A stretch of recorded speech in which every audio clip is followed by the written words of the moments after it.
Well, I'm now joined by disease expert Dr. Bharat Pankhania. Dr. Bharat, very good of you to join us this afternoon. Now, this new tier system, most of it was, of course, heavily leaked before the announcement today. Will people observe it?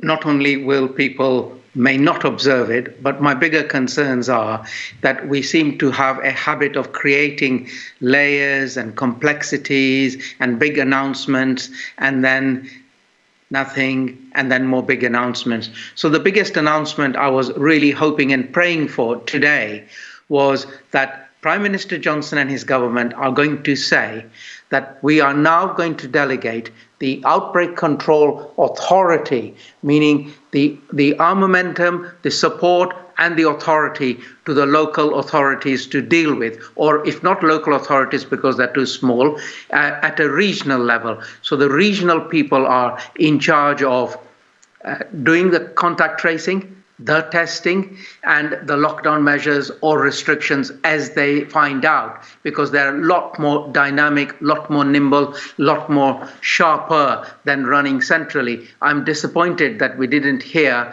that authority is now being delegated to regional level for them to run with managing the outbreak. Will the right decisions be made at regional level? Obviously, there's a lot of local invested interest. And when we hear from the West Midlands mayor earlier today, he says his region shouldn't be level 2, but the government thinks otherwise.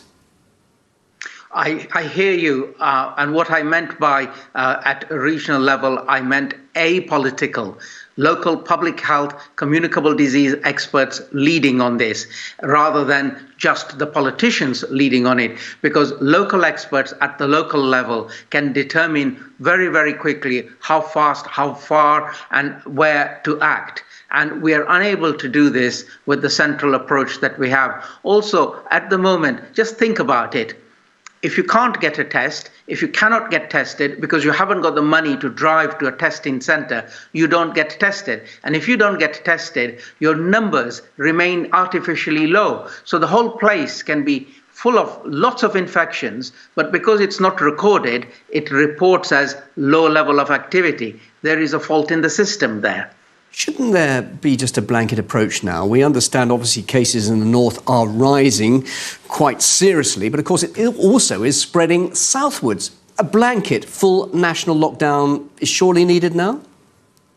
No, I personally favour, look, let the regional or the local authorities handle these, and I promise you they can do a much better job, because, as I repeat, we need the local responsiveness, which we are handicapped with by having this centralized test and trace systems.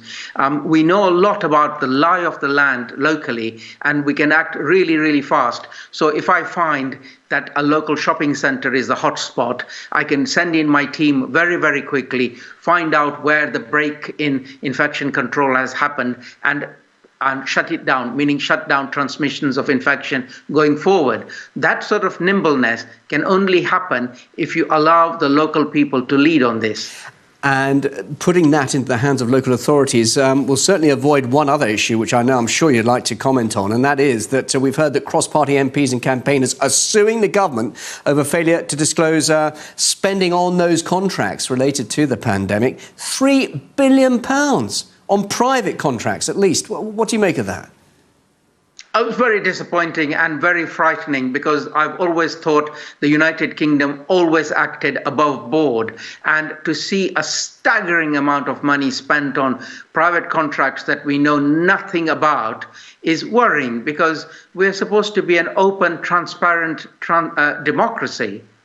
Dr. Bharat Pankhania, really good of you to join us live here on RTUK. Thank you for your time.